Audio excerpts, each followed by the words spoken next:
Danke, Jesus, dass wir wieder miteinander am Tisch sitzen dürfen. Dass du so gut für uns sorgst. Jesus liebt dich.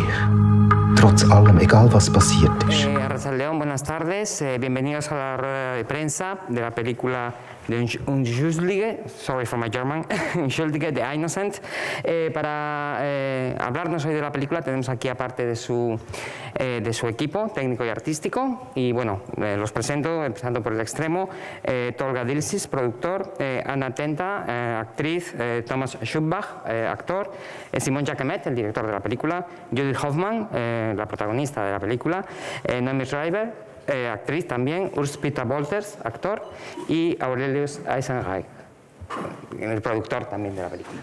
Así que, bueno, antes quizá de comenzar, a mí sí me gustaría plantear, un poco para romper el hielo, a Simón, el director. Bueno, hay que decir que no es la primera vez que Simón viene a San Sebastián.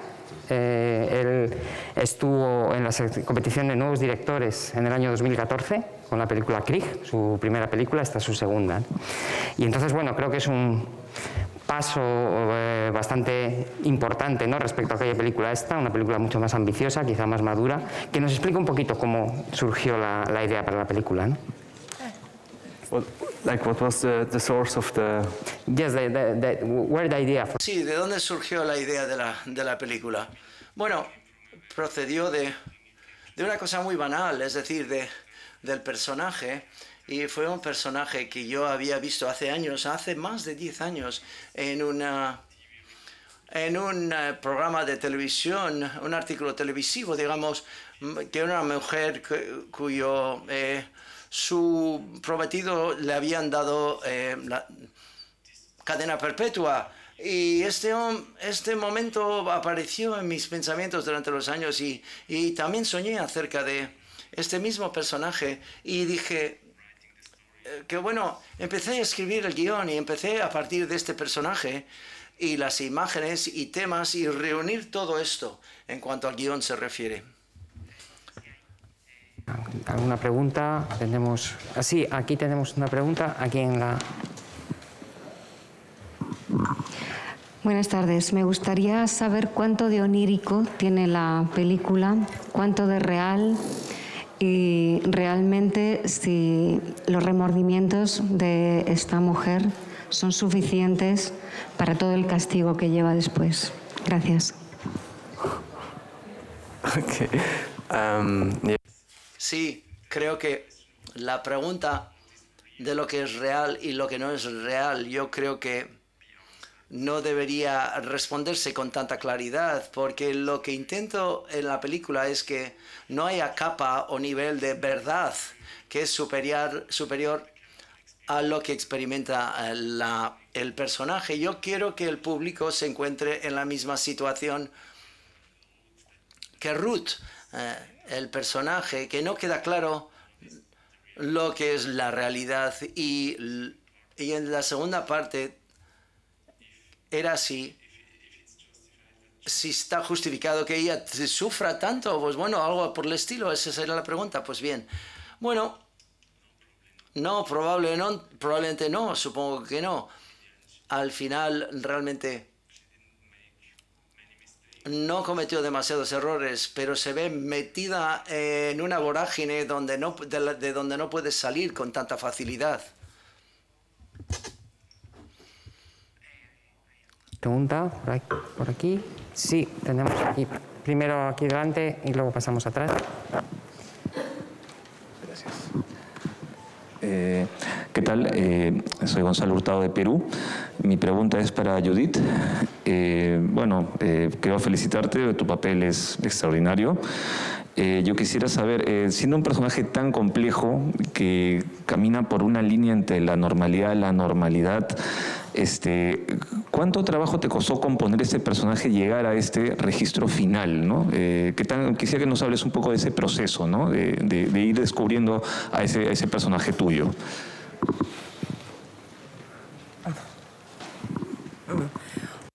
Bueno, realmente no lo construí porque Simón lo hizo, porque Simón, él escribió el guión y yo seguí lo que él tenía plasmado en el guión.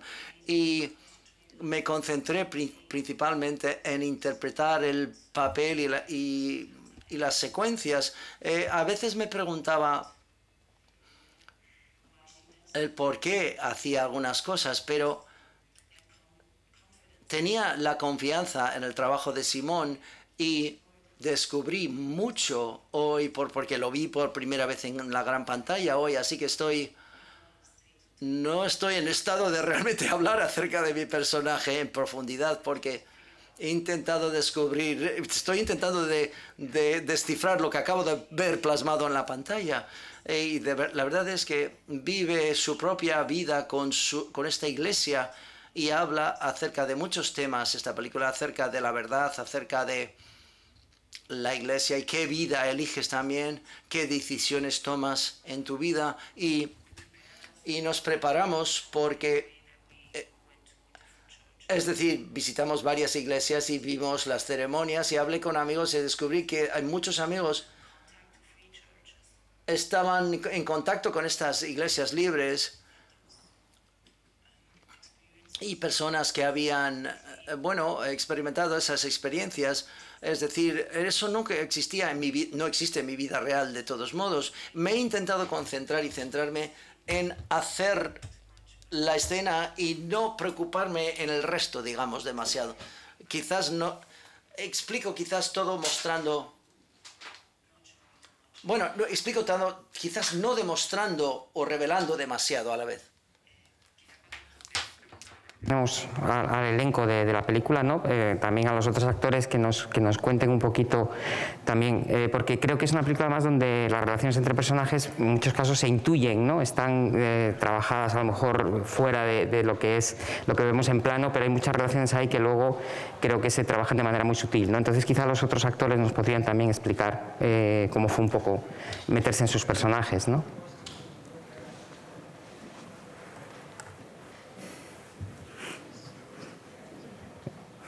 ¿Quién empieza? ¿Por allí? ¿Por el fondo? You can explain. ¿O por aquí? Okay. Okay. So, Bien, mi personaje es muy interesante porque siempre me he interesado, cuando fui al colegio, con 16 años, empecé a comparar las distintas religiones, etc. Y este personaje y esta película ha sido muy interesante porque, en primer lugar, no quedaba clara de lo que iba este personaje. Y podíamos descubrir algo así o aquí o allá, pero yo creo que si eres un gurú o eres un cura o lo que fuera o algo así, tienes tus directrices, tienes tus normas, tus dogmas y todas estas cosas, y tienes que demostrar tu grupo y tu iglesia y mostrarlo a la gente. Y fue interesante ver el personaje que queda de esta persona, porque no ves la persona real, lo que ves es una especie de máscara, no sabes realmente quién es este personaje, y eso me pareció muy interesante. Y la única pregunta que tenía yo es decir, ¿realmente quién sabe la verdad? Esa es la pregunta que tengo yo. Todos estos grupos y todas estas religiones, y siempre dicen, yo soy la persona, yo soy la religión o la iglesia que tiene la razón, y esa es la pregunta.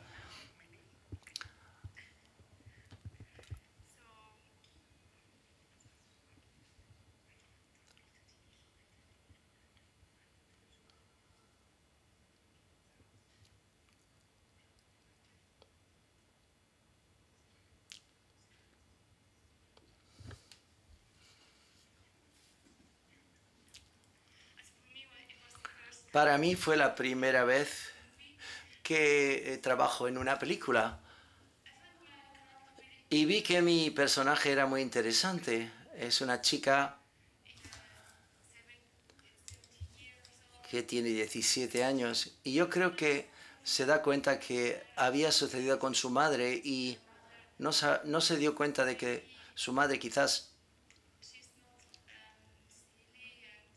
no es que sea tonta o que esté loca, sino que Y ella tiene sus propios problemas y ella misma encontrará sus intenciones a la hora de solucionarlos. Pero para mí ha sido... Yo me he criado en una familia cristiana, entonces yo estoy en una iglesia libre. Pero la norma para mí era diferente porque mi familia siempre me decía que yo podía hacer lo que quería.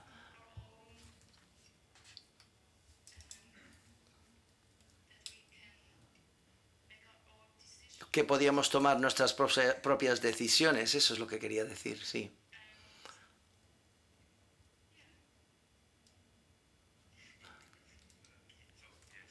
Sí, para mí es la primera vez también interpreto, qué bueno que interpreto un papel en una película. En mi vida antes de la película era escondite también y era una especie de película también, así que eso es lo que hago yo.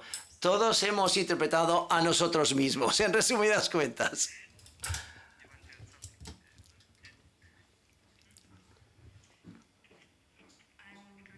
Personalmente me encanta Simon's trabajo después de ver Glick y estaba encantada y tenía ganas de participar en la película, y cuando me ofreció el papel de mujer del cura, bueno, yo lo construí entre la amistad entre yo y Ruth, y ella siente mucho por lo que sufre su amiga y tiene el temor de perderla también, así que su propia soledad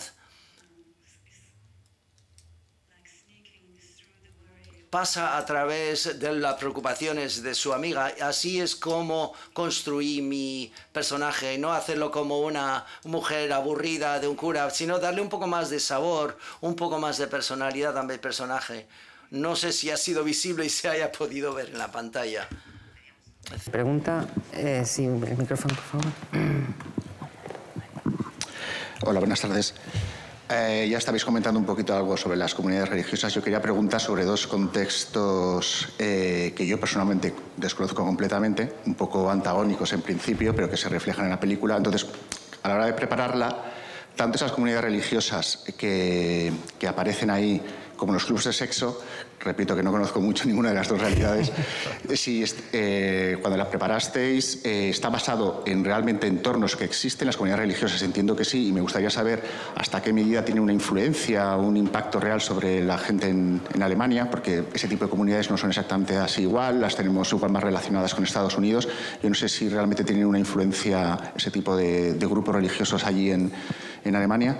Y el otro contexto respecto a esos clubes de sexo, yo no sé si también os documentasteis si existen realmente de esa forma o eso corresponde más a una fantasía onírica o realmente son así. Okay. Yes. Sí. No sé si el traductor ha hecho has dicho Alemania, pero es Suiza, pero de hecho es cierto. Estas iglesias evangélicas, digamos, es la única parte de la religión cristiana que está creciendo con fuerza, porque los católicos y los protestantes están perdiendo fieles, pero estas iglesias son cada vez más fuertes y hay muchísimas variaciones diferentes.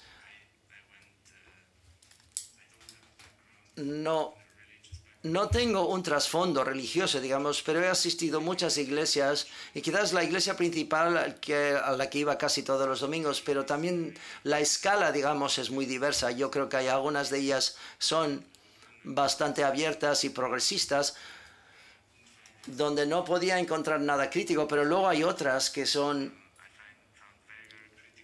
muy críticas, que por ejemplo que se dirigen sobre todo a los adolescentes e intentan tener unos shows espectaculares y un buen marketing para capturar a los jóvenes. Así que es una gran tendencia, digamos, en Europa, yo creo, y en Suiza también. Y quizás es una reacción sobre los tiempos complicados que vivimos en el mundo, que esta clase, el deseo de querer recibir unas respuestas o algo al que sujetarse es cada vez mayor, o quizás el deseo de conseguir una cierta espiritualidad y de volverte loco y cantar y hablar de esta manera. Esto es una cosa que está muy de moda. Y en cuanto al tema del club de sexo, evidentemente es una fantasía, es decir, toda la escena es como una especie, no queda claro si es un sueño o si es real, pero lo que en este club realmente existe en Suiza, está a media hora de Zurich y es enorme, tiene las piscinas, es mucho más grande, tiene 3 niveles, tiene unas mazmorras, en fin, existe realmente. La única cosa que no existe es este túnel subacuático, no existe, pero todo lo demás sí existe. Es una especie, es casi real, digamos. Bien, eso es lo que quería decir. No querías decir que el Sex Club está conectado con la iglesia, ¿a eso no te referías? ¿O eso es lo que querías decir? No, que va, que va. No forma parte de la iglesia, no, en absoluto. Quería decir, en cuanto a las iglesias que visitamos, una se llama ICF y yo creo que están haciéndose cada vez más grandes y hacen ceremonias que parecen conciertos. Y es muy seductor porque cantas como un karaoke y yo lo disfruté muchísimo, me lo pasé genial estar allí. Así que puedo imaginar que cada vez sean mayores o que vayan creciendo. Y luego hacen una especie de talk show con un psicólogo, es decir, un psicólogo que habla acerca de los programas que realiza en cuanto a la terapia del dolor, etc. Y es algo como cantas y bailas y hablas acerca de cosas importantes. Es muy seductor formar parte de esta comunidad y yo creo que ICF está bien, pero luego hay otras comunidades religiosas que son muy parecidas a las que hemos transmitido en la película, que no te permiten escaparte. Por aquí, sí, aquí adelante tenemos otra. Yo insistiría en el tema del bien, del mal, el demonio y sobre todo esos remordimientos que ella tiene de estar haciendo de Dios, de cambiarle la cabeza al primate y hacer de Dios realmente.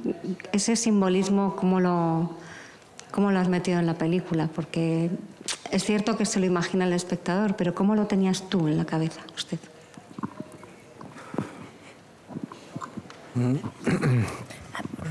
Yeah, maybe it was not. Quizás no era teatral, digamos. Yo creo que el primer tratamiento lo trabajé de manera muy intuitiva.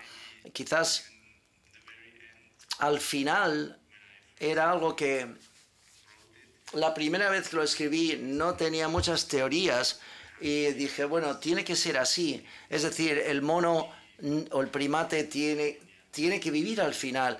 Y todo esto con lo que dices de los remordimientos, yo creo que en este momento ya ha decidido no querer quedarse en esta vida y yo creo que cuando coloca la cabeza otra vez, probablemente en el cuerpo original, intenta hacer que las cosas, arreglar las cosas, que las cosas estén bien de nuevo, colocar las cosas en orden de nuevo y ya ha caído ya ha dejado su creencia y yo creo que le da una oportunidad más. Ella es muy seria cuando ofrecer esa última oportunidad y resulta que no sucede. ¿Por qué dices que ella desinterpreta a Dios? Los científicos en sus creencias interpretan a Dios, es decir, actúan como Dios. No sé cómo decirlo. Ella no puede apagar, por así decirlo, esa máquina de respiración del primer mono que ofrece la cabeza. Por tanto, como has dicho tú, quieren volver las cosas a su orden, ¿me entiendes? No desempeña el papel de Dios, sino los científicos sí desempeñan a Dios. No, eso era un añadido,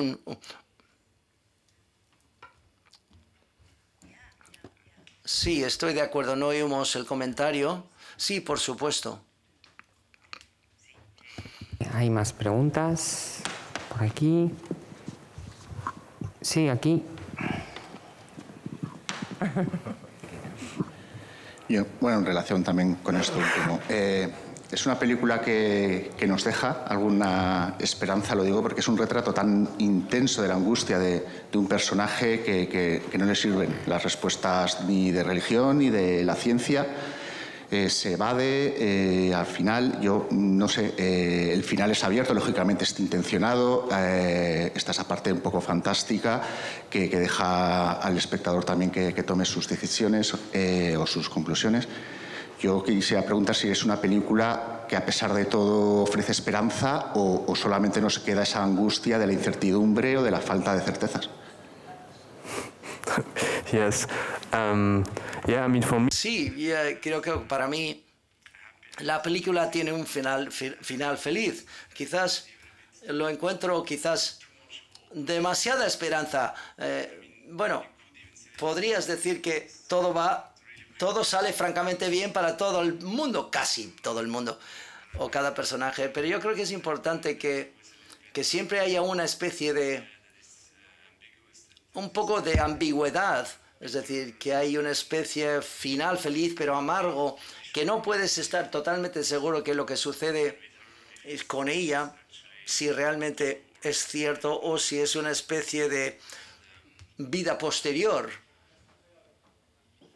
o vida en el más allá. Pero bueno, yo creo que la película quizás lo que quería hacer era, por lo menos a nivel emocional, acabar y finalizar con algo que ofrece esperanza. Pero cuando piensas una vez más en ello, mi intención fue que la película debería hacer una pregunta muy clara en vez de ofrecer respuestas, porque esto es lo que para mí hace la creencia, porque la creencia está creada por preguntas donde no puedes encontrar la respuesta, solamente por la creencia lo puedes responder a ti mismo. Y al final de la película y toda la película esperemos que esto es lo que haga de cara al espectador. Me gustaría hacer también una pregunta sobre un poco, Simón, y también quizás Judith, nos podéis hablar sobre todo el aspecto visual de la película y cómo trabajasteis la interpretación. Creo que es una película donde, como estamos diciendo, se mezcla lo onírico con lo realista. Entonces, ¿cómo te planteas a la hora de poner esto en imágenes, de tu puesta en escena, el sonido, etcétera? No hay música, por ejemplo, en la película, no hay elementos que refuercen o intensifiquen el aspecto onírico. Tiene una textura muy realista, pero al mismo tiempo se introducen elementos que no lo son, ¿no? ¿Y cómo conseguisteis también, Judith, en su interpretación, cómo conseguisteis este equilibrio, ¿no? I only had real scenes. Solamente tuve escenas reales, es decir, digamos, la no realidad o las escenas no reales, la fantasía o la pregunta si es un sueño o no. Yo no me cuestioné, no me pregunté esto porque yo tuve que interpretarlo, así que siempre fue real para mí. Así que es el montaje o quizás a la hora de cortar la película y montar la película que hace que no parezca real. Es una cronología de las escenas. Viene el cura y dice está muerto, el amigo dice y que está muerto pero está aquí, pero para mí todo fue real, así que realmente no me preocupaba ese aspecto. Sí, yo creo que no sería un abordaje correcto porque para el personaje todo es real, así que yo creo que es exactamente para ella fue que todo lo tomara como realidad. Y yo creo que hablamos un poco más acerca del trasfondo, es decir, siempre había una especie de una explicación realista de todo lo que acontece en la película. Y son las dudas entre las escenas. Por ejemplo, cuando Ruth tiene dudas, dice, bueno, piensa, ¿me estoy volviendo loca o no? Pero eso también es real. También. A tus decisiones de puesta en escena, de cómo filmar todo este mundo de Ruth, del personaje. Si nos podías también explicar algo.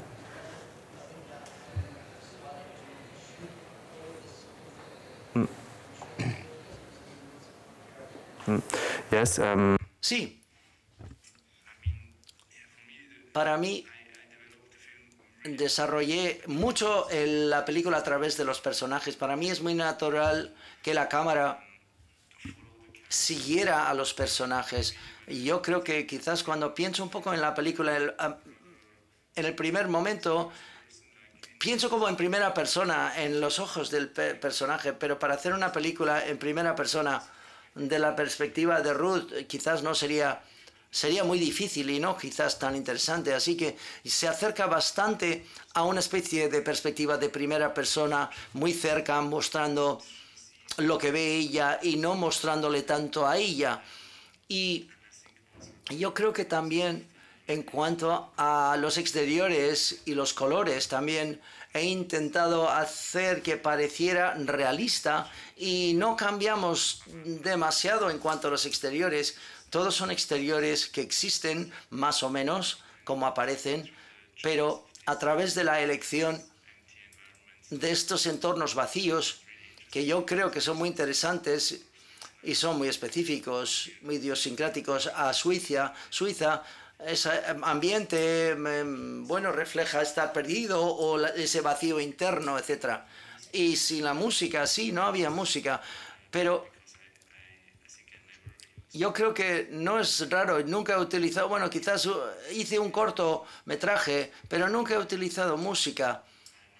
No soy el único, hay muchas personas que lo hacen porque para mí es como hacer trampa un poco si utilizas música, porque es tan potente la música y yo sé cómo hacerlo probablemente, pero lo encuentro... Es un poco hacer trampas si utilizas música en cine, en películas. Una pregunta, si alguien quiere hacer. Y si no, bueno, a mí sí me gustaría terminar esta rueda de prensa, ya que tenemos aquí a los productores, tenemos a Aurelius y a Tolga, si también ellos nos podían explicar un poquito cómo se pone en marcha este proyecto. Cuando uno ve la película tiene pleno sentido y coherencia, pero imagino que quizás sobre papel no era tan sencillo ver la película que podía salir de ahí, ¿no? Es decir, ¿cómo fue la decisión de poner en marcha esta película? En primer lugar, fue la primera película, su ópera prima, fue un trabajo maravilloso. Esto fue una especie de...